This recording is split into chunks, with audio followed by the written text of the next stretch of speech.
오늘은 누가복음 8장 4절서부터 15절의 말씀을 가지고 결실을 맺는 땅이라는 제목으로 여러분들과 함께 말씀을 나누겠습니다.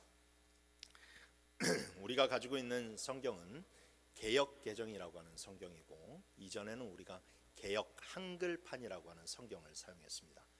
근데 이제 이 개역 한글판 성경을 보게 되면 그 당시 이 본문에 대해서 소제목이 달리기를 어떻게 달려 있었느냐, 씨 뿌리는 자의 비유다라고 그렇게 소제목이 달려 있었어요. 근데 이 씨 뿌리는 자의 비유라고 하는 것이 이 이야기 초점을 누구에게 맞춘 것처럼 보이느냐, 씨를 뿌리는 자에게 이렇게 초점이 맞춰져 있는 것으로 보이죠. 근데 이 본문은 씨를 뿌리는 자에게 초점을 맞춰져 있는 것이 아니라 그 씨를 뿌렸을 때 그 씨를 받아들이는 밭에 이렇게 초점을 맞춘 이야기입니다. 그래서 이제 개역 개정으로 바뀌게 되면서 이 소제목도 바뀌게 되었는데 소제목에 뭐라고 적혀 있느냐, 네 가지 땅에 떨어진 비유다라고 해서 이 네 가지 종류의 그런 땅에 대해서 이렇게 초점을 맞추고 읽어라라고 그렇게 바르게 표시가 되어 있는 것을 우리가 볼 수 있어요. 근데 이 네 가지 땅이라고 하니까 이것이 서로 종류가 다른 땅이라고 오해할 수가 있는데, 그런 것이 아니라 한 필지의 그런 밭에 서로 다른 부분의 그런 토양을 가리키고 있는 겁니다. 그래서 한 필지 안에 이렇게 땅이 토양이 있는데, 어떤 데는 이제 조금 가시덤불이 나온 데도 있고, 어떤 데는 흙이 얇아서 바위가 좀 드러난 곳도 있는 그 한 필지 안에 들어가 있는 땅을 이야기하고 있는 것이죠. 그리고 또 이 비유를 우리가 알아보면서 먼저 염두를 해야 될 것은 무엇이냐, 예수님이 이 말씀을 하실 때 이방인을 대상으로 하신 것이 아니라 바로 유대인들을 대상으로 하신 말씀이라는 것을 우리는 먼저 염두를 해 두어야만 됩니다.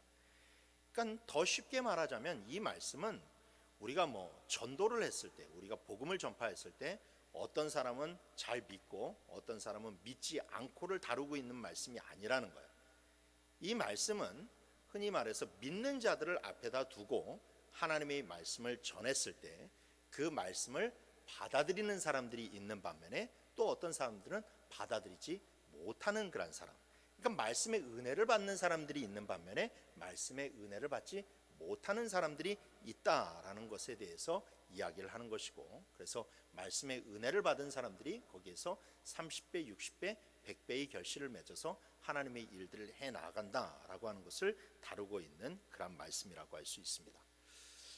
유대인들은 늘 구원을 좀 집단적이고 그리고 민족적으로 받아들였어요.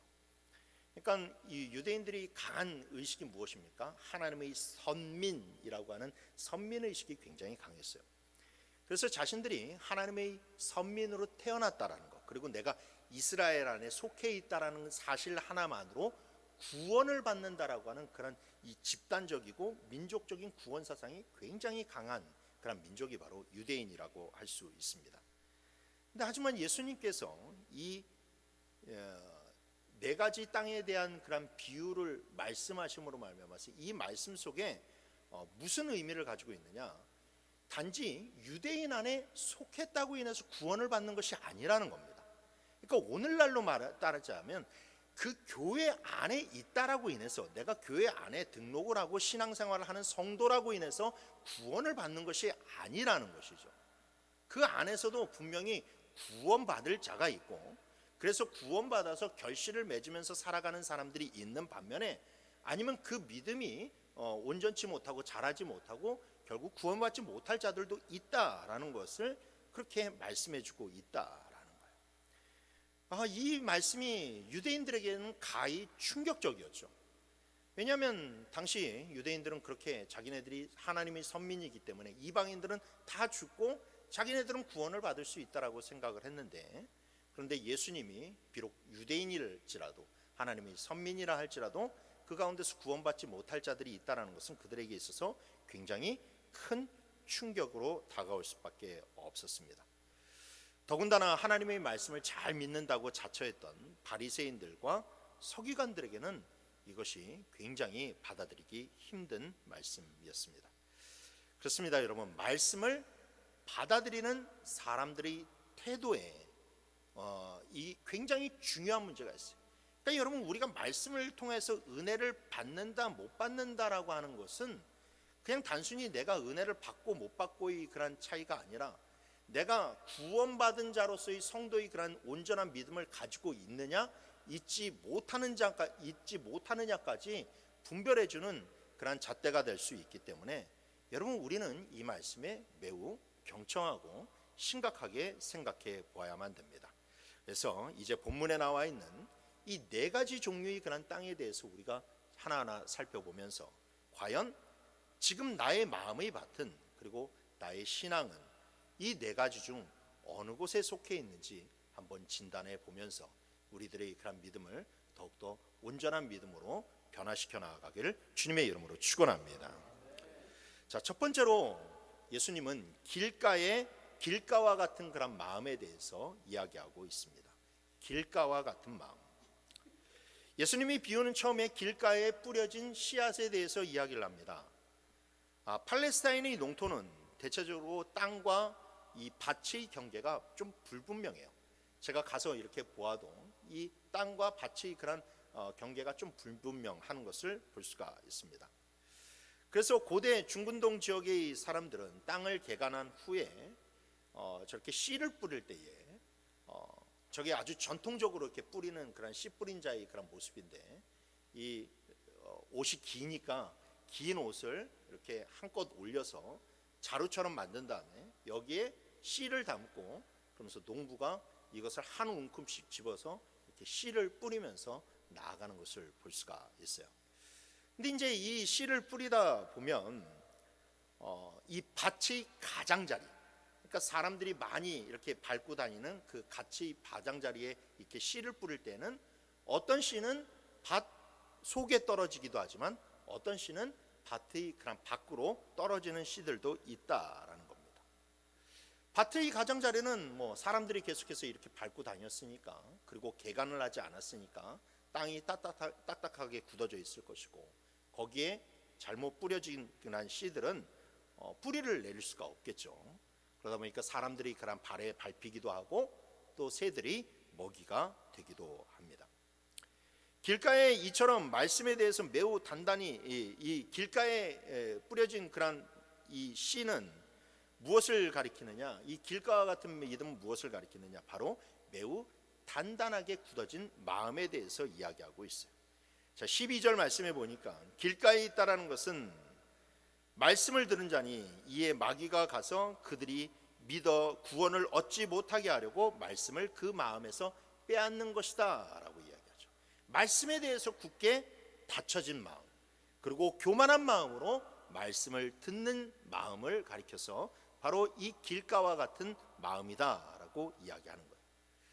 이들은 자신만의 철학, 자신만의 이론, 자신만의 그런 전통과 생각에 갇혀서 마음이 꽉 닫혀 있는 것을 볼 수가 있습니다. 그래서 어떤 이들은 성경이 비과학적이고 비이성적이기 때문에 도저히 믿을 수가 없다라고 이야기하기도 하고, 어떤 이들은 정말로 이 말이 안 된다, 이것은 내 생각으로는 도저히 이해할 수가 없다라고 하면서 말씀을 거부하기도 합니다. 히브리서 기자는 이런 자들을 가리켜서 이렇게 이야기했습니다. 히브리서 4장 7절 말씀에 오늘 너희가 그의 음성을 듣거든 너희 마음을 완고하게 하지 말아라. 완고하게 하지 마라. 그러니까 교회 안에서 하나님의 말씀을 들으면서도 완고한 마음을 가지고 듣는 자들이 있다는 거예요. 자기의 그런 생각을 꽉 막혀서 자기의 그런 생각으로 말씀을 폄훼하고 그 다음에 말씀을 이렇게 난도질하는 자들이 있다라는 겁니다. 그러면 내가 교회 안에 있으면서도 하나님을 믿는 자들이면서도 그렇게 완악한 그런 마음으로, 굳어진 마음으로 이 자리에 앉아 있는 그 이유는 무엇일까요? 왜 말씀이 그 속으로 들어오지 않는 것일까요? 우선은 그들이 자기의 마음의 밭을 기경하지 않았기 때문에 그렇습니다.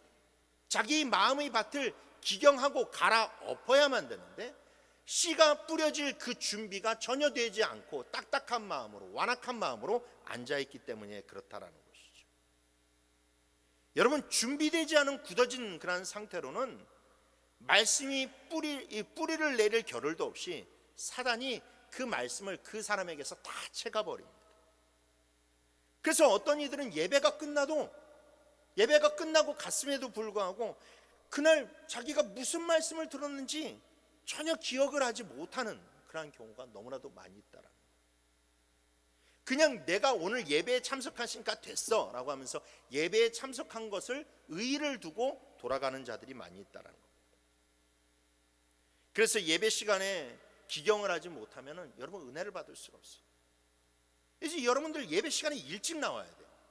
이미 일찍 나와서 이미 우리가 찬양을 할 때 한 20분 정도 20분 전에 시작을 하지 않습니까?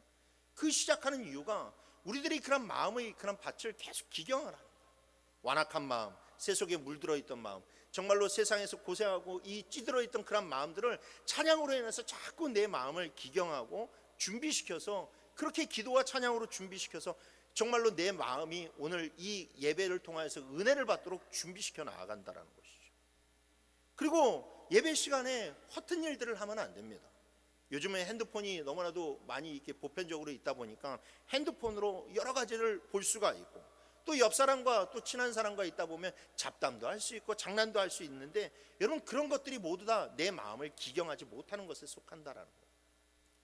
예전에 제가 사역하던 어느 교회에서 한 청년이 저를 찾아와서 고민을 상담을 하는데, 목사님, 제가 요즘 자꾸 하나님과 멀어지는 그런 마음이 들어서 참 힘듭니다.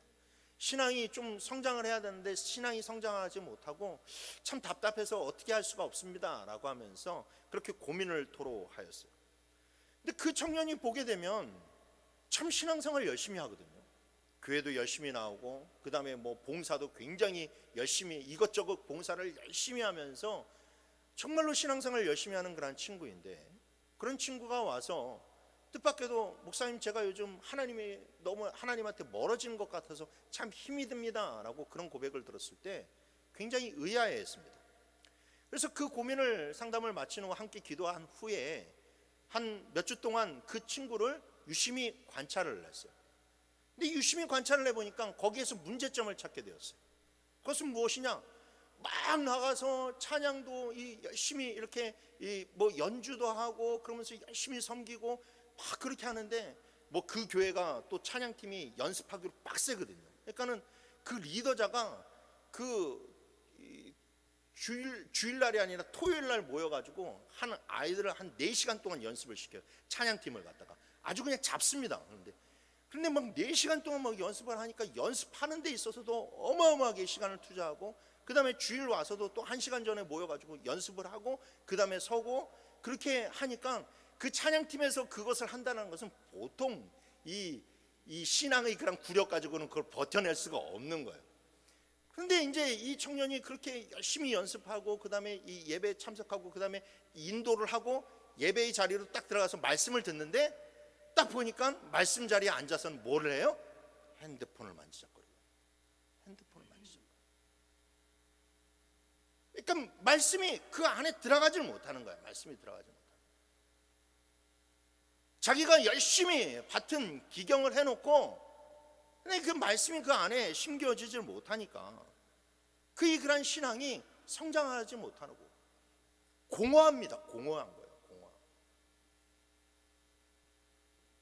그래서 여러분, 우리는 이 마음의 밭을 기경을 하고 그런 밭에 정말로 온전한 하나님의 말씀이 심겨질 수 있도록 열심히 노력해야 됩니다. 또한 성도가 마음이 강팍한 또 다른 이유는 무엇이냐? 하나님의 뜻에 순종하지 않으려고 하는 그런 마음이 있기 때문에.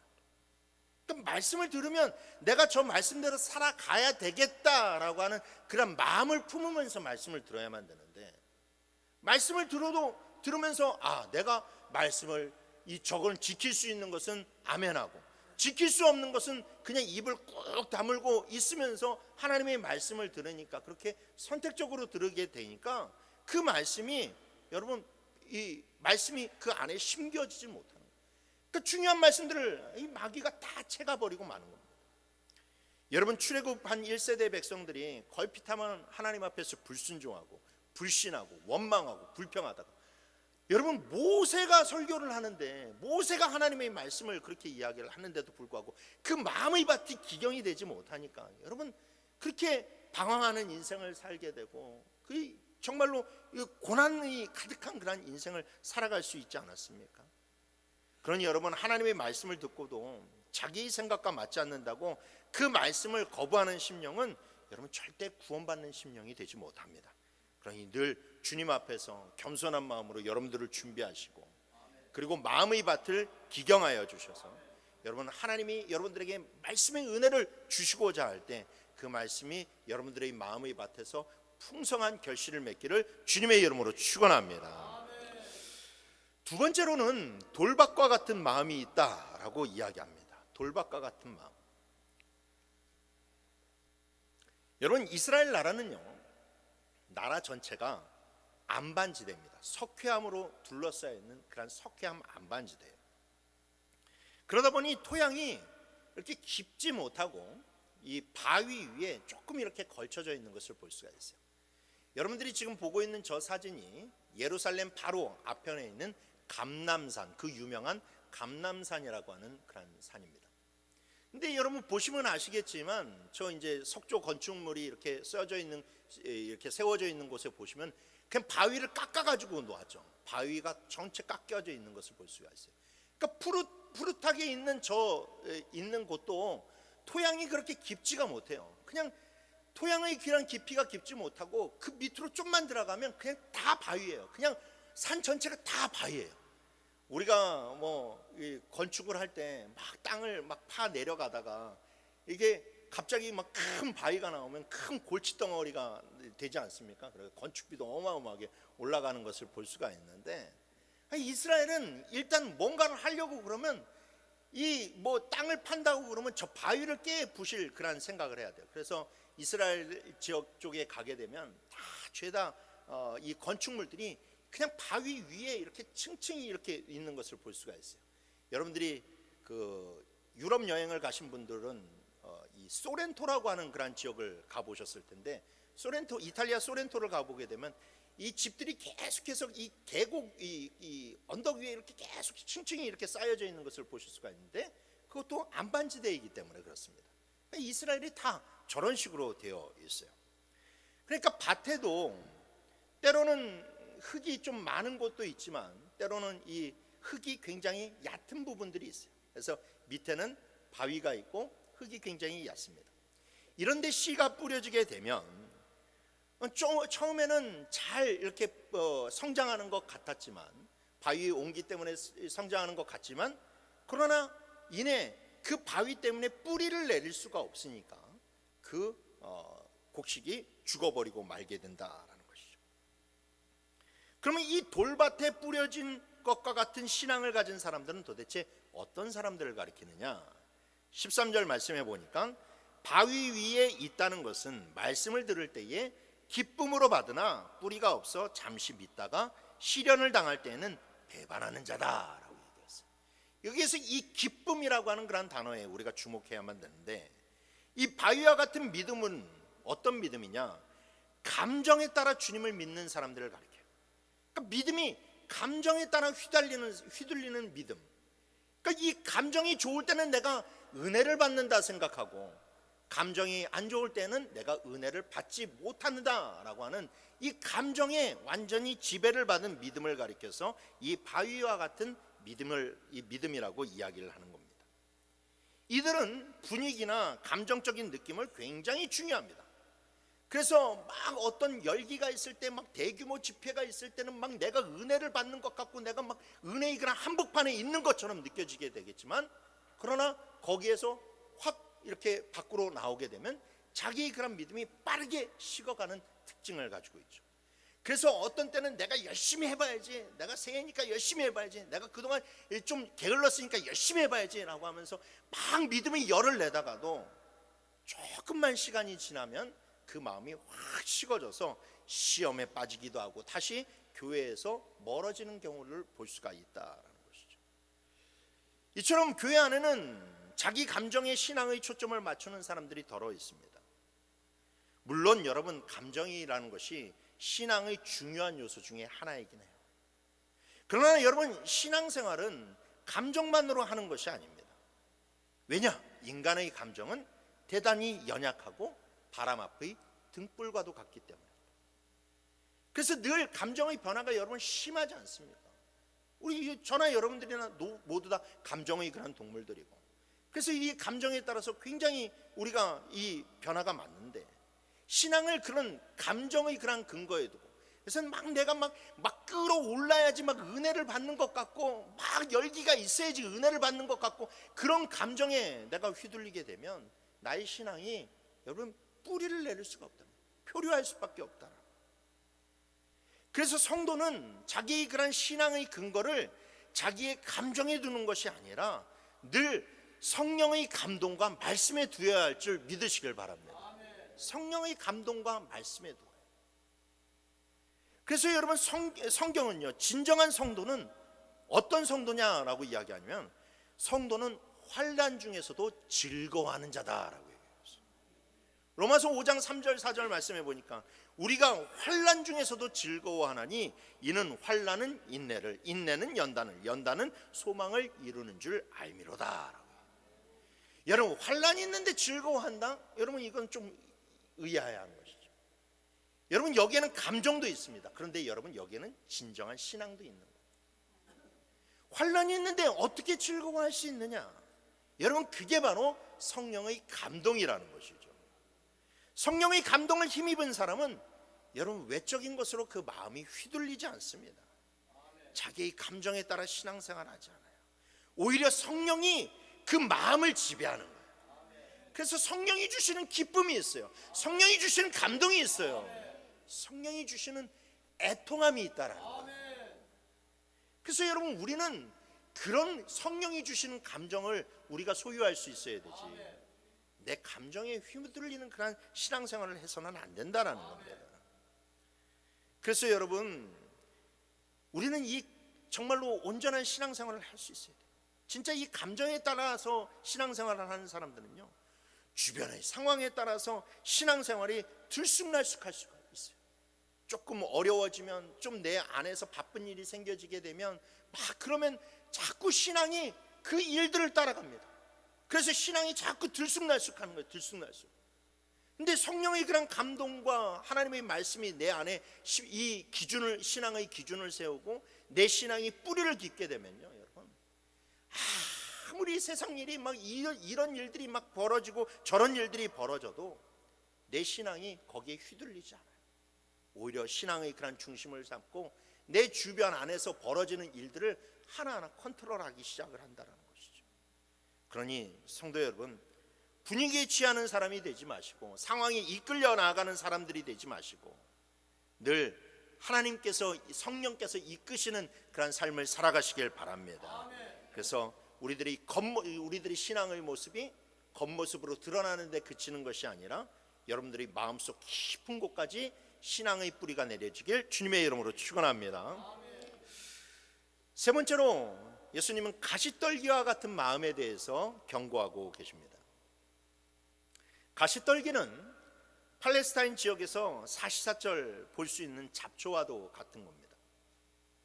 여러분, 모세가 광야 한복판에서 불타는 가시떨기 나무에서 하나님을 배웠다라고 이야기하지 않습니까? 그러니까 이게 굉장히 생명력이 강한 그런 팔레스타인에 있는 잡초라고 할 수 있어요.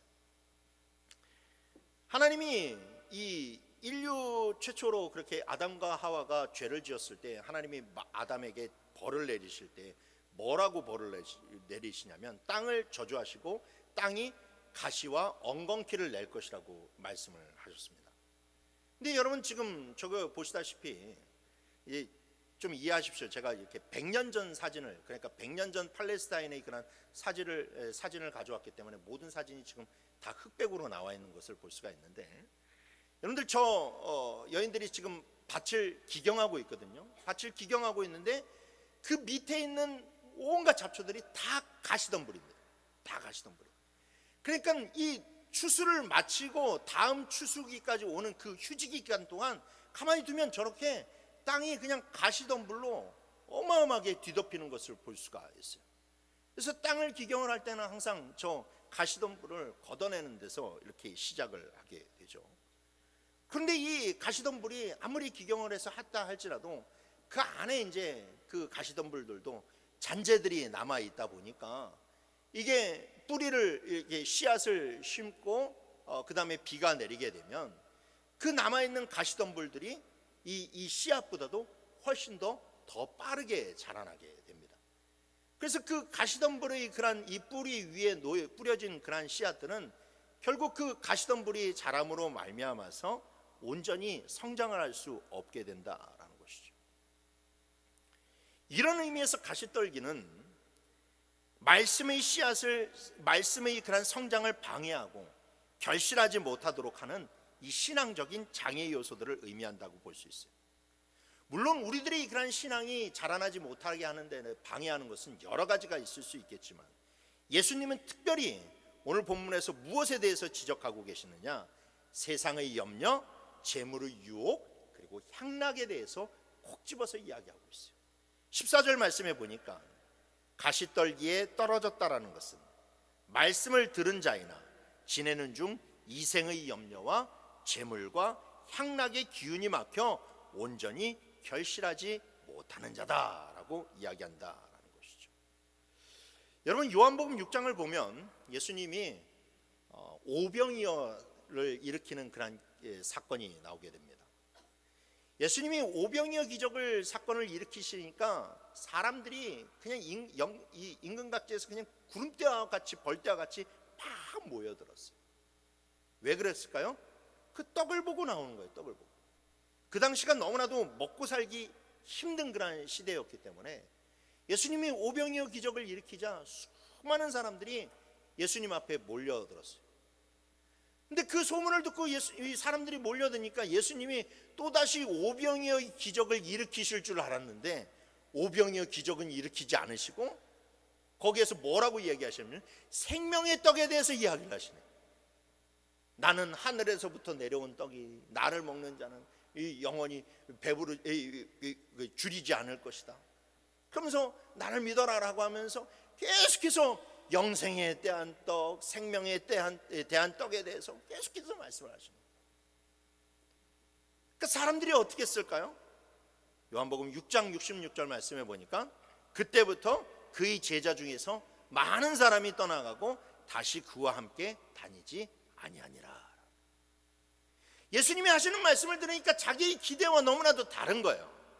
자기는 예수님을 따라다녀서 한 자리를 차지하기도 원했고 그 다음에 예수님을 따라다녀서 배부르기도 원했는데 근데 예수님이 정작 하시는 그런 말씀이 그 떡은 주시지 않고 영생의 떡에 대해서 말씀을 하시거나 아니면 하늘나라의 그런 권세에 대해서만 말씀을 하시니까 당장 자기는 이 땅의 권세가 필요하고 이 땅의 양식이 필요한데 예수님이 자꾸 그런 것들을 말씀하시니까 그들이 떠나가는 겁니다.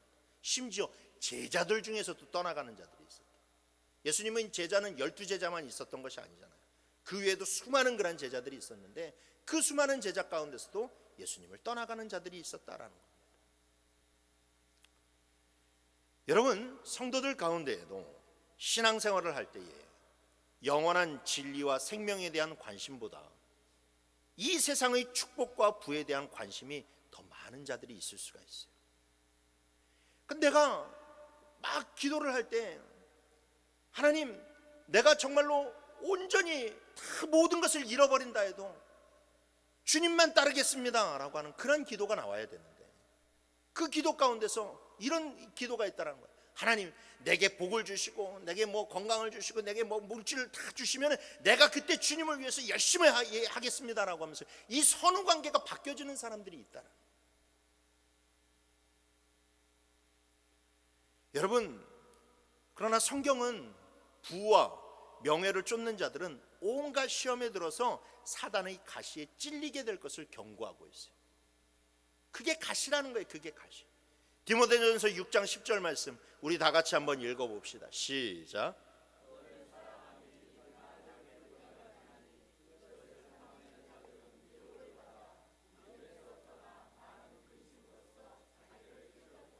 아멘.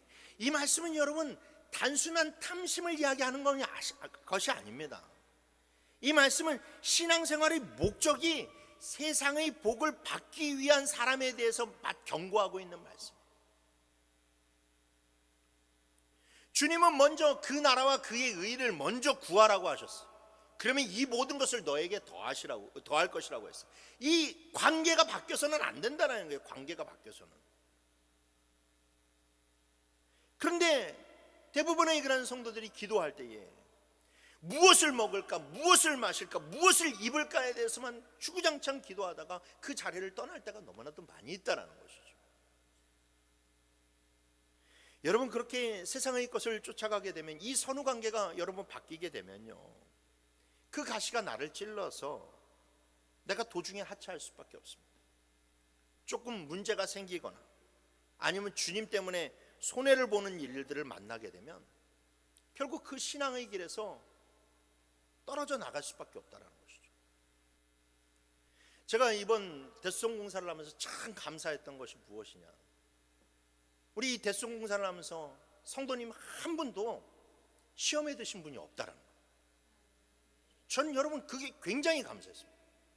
왜냐하면 모든 교회들마다 교회 건축을 하거나 막 그렇게 했을 경우 이 헌금의 문제 때문에 걸려 넘어지는 분들이 굉장히 많이 있거든요. 그래서 한동안 교회에서 보이지 않고 있다가 그 다음에 건축이 끝나면 나중에 한 1, 2년 뒤에서 그냥 은근슬쩍 들어오거나 아니면 다른 교회로 그렇게 옮기는 분들이 많이 있어요. 주님에 대해서 인색하니까 그런 일들이 벌어지게 돼요. 근데 우리 교회에서 있을 때 청년서부터 정말로 우리 그 모든 성도님들이 다 하나같이 거기에 동참해주고 그런 것들을 굳게 이렇게 서게 된 것을 보면서 여러분 정말로 감사했습니다. 여러분 그 신앙의 모습을 잃지 마시길 바랍니다. 성도는요, 여러분 항상 내가 모든 것을 갖지 못해도 내가 주님 한 분만이면 충분합니다라고 하는 그 기도와 그 신앙의 중심이 있어야만 돼요. 그래서 항상 정말로 주님께서 여러분들에게 주시고자 하는 그 영생의 소망을 놓지 않는 저와 여러분들이 되길 주님의 이름으로 축원합니다. 마지막 네 번째로 예수님은 좋은 밭과 같은 마음을 우리가 품어야 된다라고 이야기하고 있습니다. 나머지 씨들은 좋은 땅에 뿌려지게 되었습니다. 팔레스타인 지역은 토양이 매우 좋아요. 그러니까 겉으로 보기에는 굉장히 황량한 것 같이 보일지 모르지만 그러나 그 토양 자체는 테라로사라고 하는 아주 좋은 토양에 속한 토양입니다. 그래서 굉장히 적은 비가 내린다 할지라도 비만 제때로 내려주게 된다면 30배, 60배, 100배의 결실을 맺을 수 있는 아주 좋은 토양이라고 할 수 있죠. 그래서 이 같은 본문을 다루고 있는 마태복음 13장에 보면요, 예수님이 이 네 가지 밭에 대한 비유를 이야기하신 다음에 한 가지 이야기를 덧붙여서 이야기하고 있는 것을 볼 수 있어요. 그 이야기는 무엇이냐, 밭에 씨를 뿌렸는데 원수가 밤중에 몰래 와서 그 밭에다가 가라지 그런 씨들을 뿌렸습니다. 그래서 이제 점점 자라나가지고 추수할 때를 이제 점점 자라나고 있는 그런 모습들을 보았을 때 거기에 이 알곡과 가라지가 함께 자라나고 있는 것을 보게 되죠. 종들이 뭐라고 얘기하냐면 주인에게 가서 저 가라지들을 뽑아버릴까요? 그러니까는 이 주인이 뭐라고 하냐면 아니야, 그냥 내비둬도 저 알곡들은 다치지 않을 것이고 저 알곡들은 잘 성장하게 될 것이다 라고 이 주인이 굉장히 확신에 차서 이야기하고 있는 것을 볼 수가 있다라는 거죠. 그만큼 토양이 좋은 것이 바로 팔레스타인 그런 땅이고 거기에서 이 심겨진 그런 알곡들은 아주 튼튼하고 그 다음에 결실을 많이 맺는 것을 볼 수가 있어요. 여러분, 좋은 밭이란 참된 신앙인의 삶을 가리키는 이 참된 신앙인으로 이끄는 말씀이라고 할 수 있습니다. 과연 어떤 마음을 지닌 성도가 주께서 보시기에 좋은 밭과 같을까요? 15절 말씀에 좋은 땅에 있다는 것은 착하고 좋은 마음으로 말씀을 듣고 지키어 인내로 결실하는 자니라 라고 얘기하고 있어요. 좋은 땅은 착하고 좋은 마음으로 말씀을 듣고 지키어 인내로 결실하는 자다. 자, 우선 좋은 땅이란 착하고 좋은 마음으로 말씀을 듣는 자들을 가리킵니다. 이는 아까 처음에 언급했던 길가와 같은 마음을 가진 자들과 정반대의 마음을 가지고 있는 자들을 알 수 있죠. 여러분, 흙이라 할지라도 영양 성분이 제각각입니다. 같은 식물을 심어도 영양분이 많은 땅에서는 풍작이 일어나고 영양분이 없는 땅에서는 결실을 제대로 이루지 못하는 거예요. 그래서 우리도 우리의 마음밭을 영적인 영양소로 가득 채워야 돼요. 영적인 영양소는 무엇이겠습니까? 말씀입니다. 그래서 우리는 선하고 좋은 마음으로 하나님의 말씀을 받아들여야 돼요. 그것은 우리의 마음밭에 좋은 영양소를 뿌리고 유기농 비료를 주는 것과 마찬가지라는 거예요. 그래서 영적 영양소가 많은 사람은 하나님께서 은혜를 주실 때에 그 안에서 은혜가 30배, 60배, 100배로 폭발하게 되는 것이죠. 그리고 그런 사람들이 바로 하나님의 일들을 하는 겁니다. 그리고 또한 좋은 땅과 같은 마음이란 인내로 결실하는 자다라고. 인내로 결실하는 자. 여러분, 아무리 좋은 땅에 심겨졌다라 할지라도 결실을 하려면 인내해야만 됩니다. 인내한다는 것은 무엇이냐? 성장해 가는 것을 뜻하는 거예요. 성장해 가는 것. 때로는 태양볕이 올 때도 있어요. 때로는 비바람이 불어칠 때도 있어요. 그러나 그 가운데서 그것을 인내하면서 계속해서 성장해 가는 거예요. 성장해 가는 거예요. 다른 종류의 여러분, 다른 종류의 땅들에서는 그 씨앗이 성장을 하지 못하죠. 그런데 이 오로지 옥토에 뿌려진 씨앗만이 성장을 하게 되는 거예요. 마찬가지로 여러분, 신앙이라는 것이요, 여러분, 성장해야 돼요. 성숙해져야 돼요. 그래서 성도의 믿음은 늘 커가야만 됩니다. 자꾸 올라가야 돼요. 시간이 지날수록 믿음의 폭이 넓어져야 되고, 이해의 폭이 넓어져야 되고, 사랑의 폭이 넓어져야 돼요. 여러분. 내가 신앙생활을 점점 열심히 하고 있는데 내 신앙의 구력이 점점 커져가는데 내 마음이 자꾸 옹졸해지면 안 되고, 자꾸 누가 싸우면 안 되고, 자꾸 누구를 품어주지 못하는 그런 신앙의 모습을 갖추어서는 안 된다는 것이죠. 여러분, 사실 하나님이 우리 신앙을 연단시키시는 것도 다 우리를 성장하도록 하기 위함이에요. 그래서 때로는 하나님이 병도 주세요. 때로는 어려움도 주세요. 때로는 실패도 주세요. 사람들과의 갈등도 허락하세요. 그래서 우리가 그렇게 연단을 받고 그렇게 시련을 받는 것을 통해서 우리의 믿음이 성장해 가는 것이죠. 그런데 하나님이 병도 주시고 실패도 주시고 그런 연단도 주셨는데 그 신앙이 성장하지 않는다?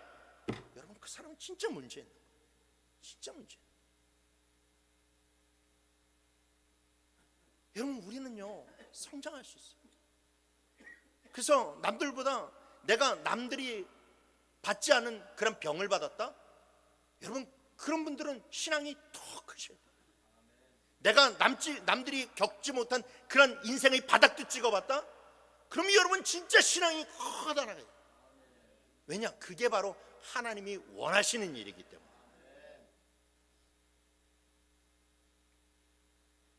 저희 처가 쪽 그 막내 이모부님이 그 장로님이세요. 뭐 여러분들 중보기도 팀들은 이미 기도하셔서 잘 아시겠지만, 그 저희 처가 쪽이 굉장히 이 믿음이 좋은 그런 집안이어가지고 다 예수 믿는 그런 집안인데, 그 가운데서도 이 막내 이모부님이 굉장히 신앙이 좋습니다. 그 목사인 제가 봐도 정말로 존경스러울 정도로 이렇게 인품도 좋고, 그 다음에 신앙도 좋고, 그 다음에 그 교회 안에서 뭐 여러 장로님들이 있음에도 불구하고 거기에서 굉장히 인품 이렇게 좋기로, 신앙 좋기로 아주 모든 성도님들에게 존경받는 그런 장로님이세요.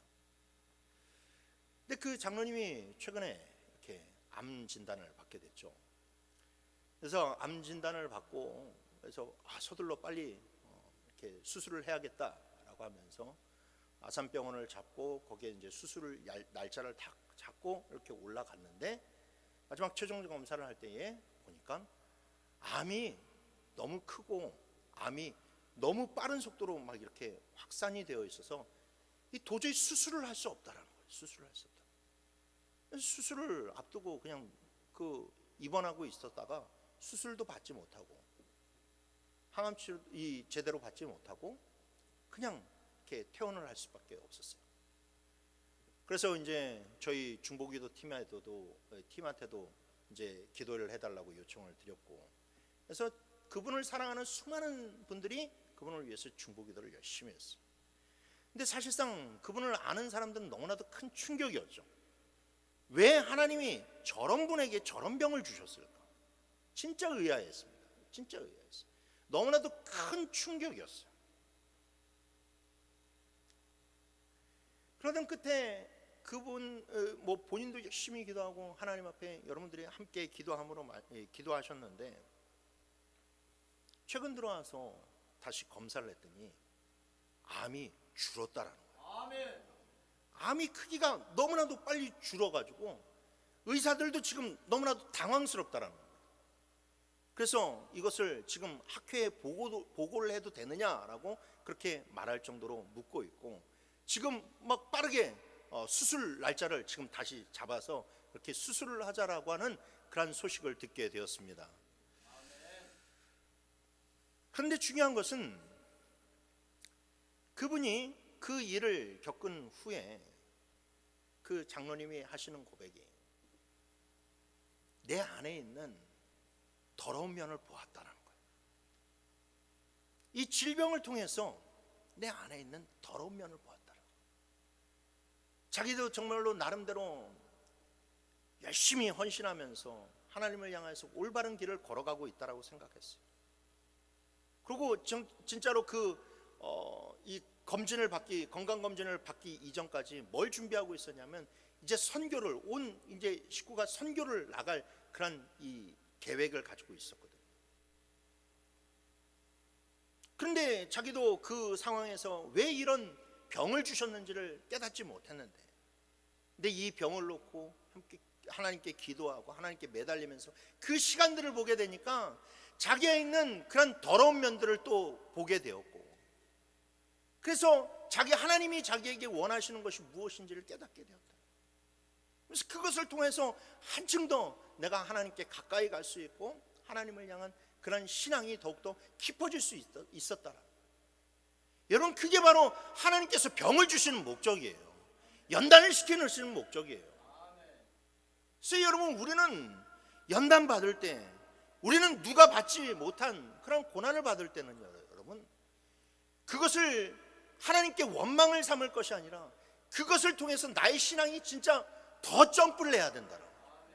여러분, 사도 바울이 뭐라고 이야기합니까? 자기에게 가시를 주셨을 때, 육체의 가시를 주셨을 때 그가 고백을 하기를, 하나님이 나로 하여금 더 자고하지 않도록 하기 위해서, 더 교만하지 않도록 하기 위해서 이 병을 주셨다라고 하면서 자기의 그런 신앙이 더 깊어지는 것을 볼 수 있죠. 더 높아지는 것을 볼 수 있죠. 여러분, 그래서 우리 그런 신앙은 성장해야 돼요. 성장해야 돼요. 신앙의 성장은 여러분 끝이 없어요. 우리 끝은 언제입니까? 내 생명이 다 해서 이 땅을 떠날 때에, 아니면 주님께서 천군천사를 대동하여서 이 땅에 다시 오실 그날 때, 그때가 여러분 추수할 날이에요. 그때가 추수할 날. 그때까지는요, 여러분, 우리 신앙은 계속해서 성장해야 돼요. 계속해서 성장해야 돼요. 주님께서 내 인생을 대수하실 때까지는 여러분, 우리는 계속해서 성장해요. 그러니 여러분, 지금의 여러분들이 신앙에 만족하지 마세요. 주저앉지 마세요. 더 나아가야 됩니다. 더 성장해야 돼요. 말씀을 맺겠습니다. 여러분들은 현재 어떤 종류의 마음의 밭을 가지고 계신가요? 길가와 같은 마음, 돌밭과 같은 마음, 가시밭과 같은 마음, 아니면 옥토와 같은 마음. 여러분들이 마음의 밭을 잘 소유하셔야 됩니다. 이 단상에 예수님이 다시 오셔서 설교를 하신다 할지라도 마음의 밭을 개간하지 못한 사람은요, 여러분, 은혜 받을 수 없어요. 성경을 통해서 다 알잖아요. 예수님이 설교하셨다고 해서 모든 사람들이 다 은혜 받았습니까? 모든 사람들이 다 할렐루야 아멘 했어요? 아니잖아요. 떠나가는 사람들이 많았어요. 욕하는 사람들이 많았어요. 예수님을 심지어 십자가에 못 박아 죽이기까지 하였어요. 그건 이미 여러분 증명된 거예요. 그러니까 여러분, 우리들의 마음의 밭이 중요합니다.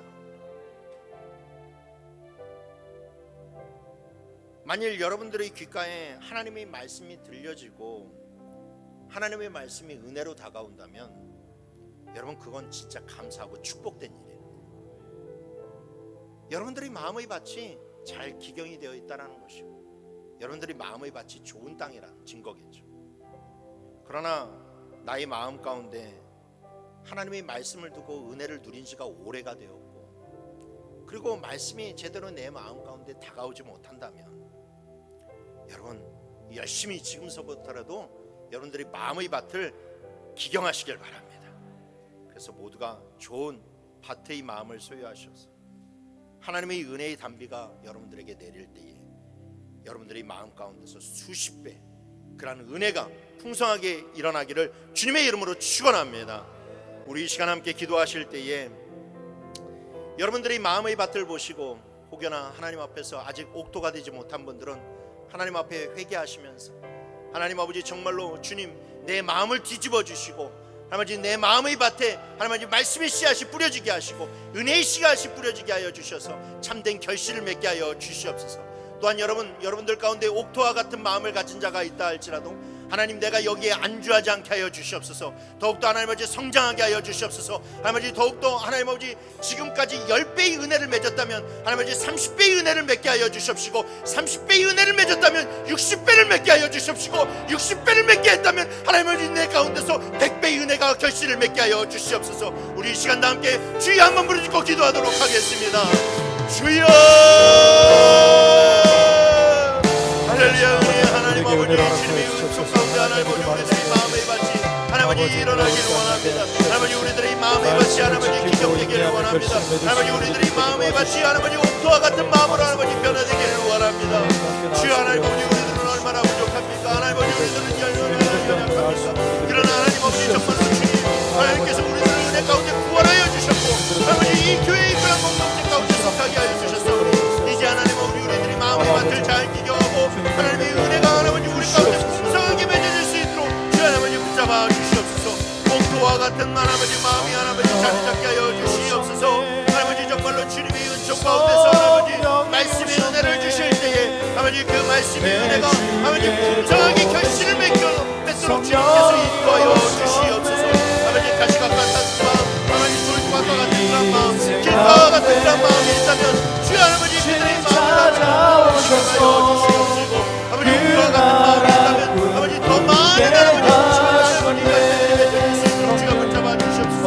그래서 하나님 아버지 놀라우신 주님의 은혜가 하나님의 은총이 하나님 아버지 기쁜 한숨 내쉴 때 그런 풍경 보시며 단식한 우리 다같이 일어나 결단 찬송하며 나갑시다. 고와 같이 너희를 버려두지 않으리. 내가 너희와 영원히 함께. 우리 두 손 높이 들고 성령이 오셨네. 성령이 오셨네. 성령이 오셨네. 내 주에 보내신 성령이 오셨네. 우리 인생 가운데 진히 찾아오셔서 우리 그런 하나님 앞에 한 번 더 고백합시다. 성령이 오셨네.